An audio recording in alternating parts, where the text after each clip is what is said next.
Se você está por aqui, não se esqueça de se inscrever no canal. Aperte o sininho das notificações e nos siga em nossas redes sociais.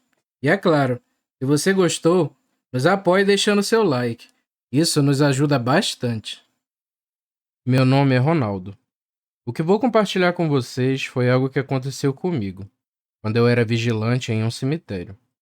A princípio, tudo ia bem, até que a quaresma chegou.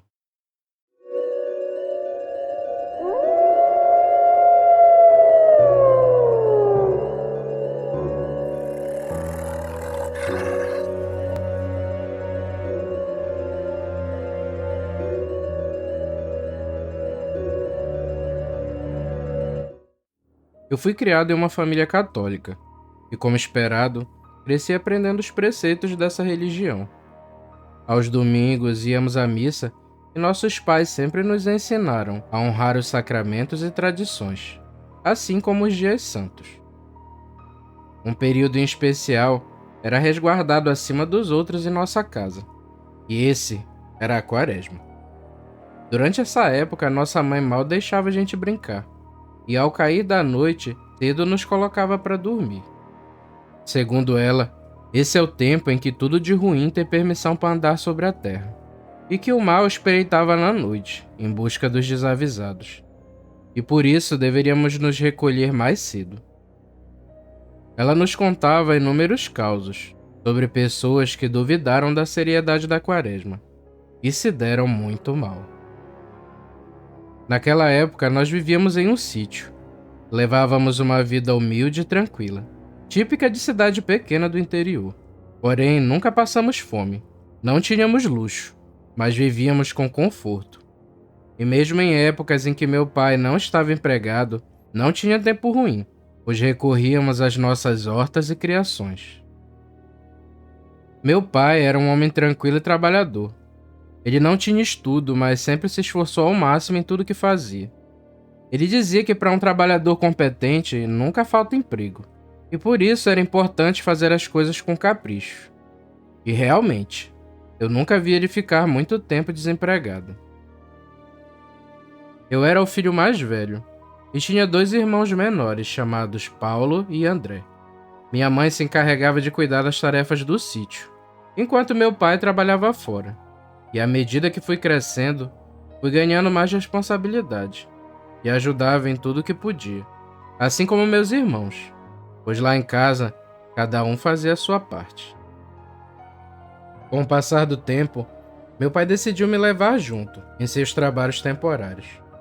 Ele fazia de tudo um pouco. Era pedreiro, carpinteiro, pintor e às vezes até mecânico. O lado bom de ajudar ele nessas tarefas era que, além de ganhar um dinheirinho, eu também fui aprendendo vários ofícios. Sendo assim, eu continuei acompanhando meu pai, e o tempo foi passando. Eu já estava com 20 anos, e seguindo o exemplo de meu pai, eu peguei gosto pelo trabalho. Além de continuar ajudando no sítio, eu também trabalhava fora, às vezes com meu pai e às vezes sozinho, e achava ótimo ter meu próprio dinheiro. Certa vez, eu estava algumas semanas sem conseguir trabalho, e os serviços que meu pai pegava eram coisas simples, que não necessitavam de ajudante, e por isso ele não me levava junto. A reserva de dinheiro que eu tinha guardado já estava no fim, e eu comecei a me preocupar.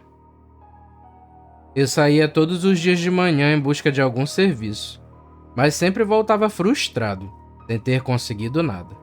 Era como se eu estivesse passando por uma maré de azar. Então pedi a ajuda de meu pai novamente. Conversamos e ele disse que falaria com alguns conhecidos e que logo teria algo para mim. Passados alguns dias, meu pai chegou no fim da tarde e logo veio ao meu encontro. Ele disse que tinha conseguido um emprego para mim, mas não sabia se eu ia querer. Foi então que, sorrindo, eu disse: "Ah, pai, o senhor sabe que eu não sou homem de estar escolhendo trabalho. O importante para mim é trabalhar." Ele então prosseguiu dizendo que falou com vários conhecidos e que um amigo dele chamado Emanuel, que era vigia do cemitério, falou que lá estavam precisando de outro vigia para dividir o turno com ele. e se eu me interessasse, poderia ir até lá. Ouvindo nossa conversa, minha mãe se aproximou e disse que não gostaria de me ver trabalhando no cemitério, ainda mais com a quaresma se aproximando. Meu pai fechou a cara e retrucou, dizendo que trabalho é trabalho, e que era só eu ter cuidado, e que na necessidade muitas vezes não temos escolha. Devido à frescura de minha mãe, eu disse que ia pensar no assunto. Porém, um acontecimento inesperado acabou apressando as coisas. Meu pai estava fazendo um telhado de uma casa, e infelizmente caiu lá de cima, quebrou a perna. E segundo o médico, ele passaria alguns meses com a perna engessada. E é claro, não poderia trabalhar. Com a fome batendo na porta, não pensei duas vezes, e fui falar com seu Emanuel. Seu Emanuel foi um senhor muito gentil, e me explicou tudo pacientemente. Ele me explicou que revezaríamos, e o trabalho seria da seguinte forma. Em um mês, eu só trabalharia nos dias pares, e no outro mês nos dias ímpares. Além do salário, teria um acréscimo de periculosidade. E é claro, o serviço era de carteira assinada. A proposta estava ótima, e eu começaria naquela noite, caso eu aceitasse. E lógico que eu aceitei. Na primeira semana, eu estava com o pé atrás. O cemitério tinha pouca iluminação e o terreno era muito extenso. Além, é claro, do fato de eu ficar ali sozinho. E o cenário era de um verdadeiro filme de terror. Só que ao deixar o medo de lado, fui percebendo que não devia me preocupar. Era um trabalho como qualquer outro. E a maior parte do meu medo vinha da minha própria imaginação. Um mês havia se passado, e chegou o mês de fevereiro. Eu recebi meu primeiro salário, o que ajudou bastante, já que meu pai não podia trabalhar devido ao acidente. Aquela estava se mostrando a melhor decisão que eu tinha tomado, e confesso que a estabilidade de um trabalho de carteira assinada me deixava tranquilo. Mal eu sabia, e logo logo as coisas iam começar a desandar. Certo dia, seu Emanuel me chamou e perguntou o que estava acontecendo.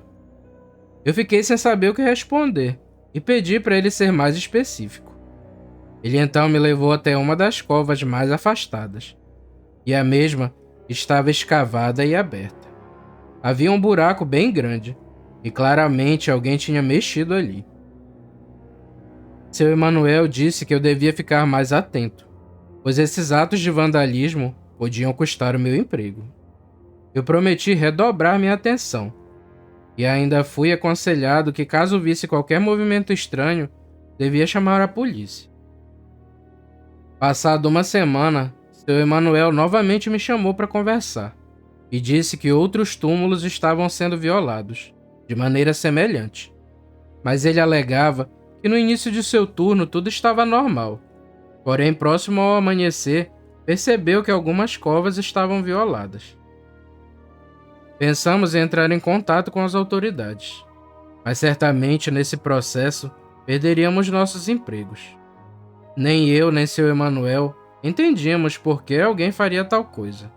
Então resolvemos que a partir daquela noite iríamos trabalhar juntos e tentar descobrir o que estava acontecendo. Durante 2 noites não vimos nada, porém ao amanhecer o resultado era sempre o mesmo. E o estrago era tanto que tínhamos que pôr tudo de volta no lugar. A partir da 3ª noite, intensificamos nossa vigília, e de uma em uma hora fazíamos uma ronda juntos. E essa foi nossa rotina, nos dias que se seguiram.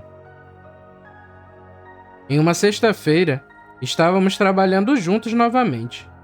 Já haviam se passado vários dias, e não tínhamos descoberto nada, e o cansaço já estava nos vencendo, pois no dia em que deveríamos descansar, estávamos trabalhando. Já passava de 2 da manhã, e nada, quando saímos para mais uma ronda. De repente, seu Emanuel parou e mandou que eu escutasse com atenção, e logo comecei a ouvir uns estalos bem altos, como se algo estivesse sendo quebrado. Então, seguimos aquele barulho, e logo, vimos aquilo. Em uma das covas, a terra estava sendo jogada para fora. E seja lá o que estivesse fazendo aquilo, soltavam uns grunhidos estranhos. Nós nos aproximamos com cautela, e seu Manuel disse que enfim pegaríamos quem estava fazendo aquilo. Foi então que ligamos as nossas lanternas e mandamos a pessoa parar. A terra realmente parou de ser jogada, mas o que saiu daquela cova não era uma pessoa.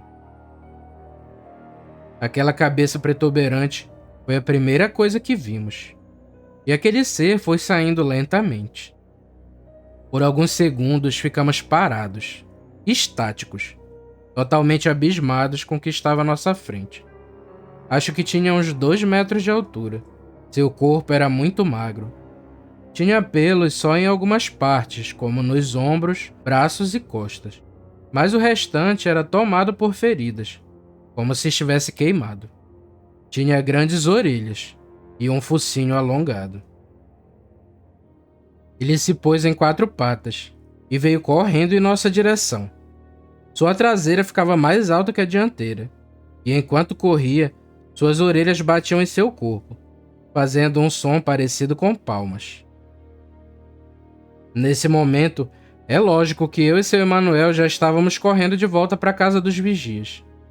E por pouco chegamos antes daquela coisa nos alcançar. Nós trancamos a porta e o animal circulava a pequena casa e começou a dar berros assustadores. Ele se jogava contra as paredes, tentando achar uma maneira de entrar. Graças a Deus, aquela casinha era segura e os seus esforços foram em vão. Aquela situação de terror se arrastou pelo restante da madrugada, e aquilo só foi embora quando começou a clarear. Quando o sol já estava no céu, foi que criamos coragem e abrimos a porta novamente. Aquilo tinha revirado tudo, e nos espantamos ao ver que ao lado da casa tinha um grande buraco. Tudo indicava que aquela coisa havia cavado e tentado entrar por baixo, mas não conseguiu, devido ao baldrame da casa, que era bem profundo. Começamos a arrumar as coisas, e enquanto fazíamos isso, começamos a conversar e decidir o que faríamos a respeito de toda essa situação. Seu Emanuel foi sincero e disse que deveríamos ignorar isso. Ninguém iria acreditar em nós. Além de sermos taxados de loucos, ainda poderíamos perder nossos empregos. Então, decidimos que não contaríamos isso a ninguém e que continuaríamos arrumando tudo ao amanhecer. Ambos não tínhamos o privilégio de sair daquele trabalho, pois nossas famílias precisavam muito desse dinheiro. Essa situação das covas reviradas perdurou por toda a quaresma. E em muitas noites, quando eu estava de serviço, eu escutava os berros daquele ser, mas nunca me atrevira a olhar aquilo novamente. Quando esse período passou, tudo voltou à normalidade, e aquilo parou de visitar o cemitério. Eu ainda trabalhei por um bom tempo no cemitério, e graças a Deus aquilo não retornou. Mas mesmo assim, eu continuava cauteloso. E após essa experiência, entendi que minha mãe realmente estava certa. E durante a quaresma, o mal está solto na terra, apenas espreitando, em busca dos desavisados.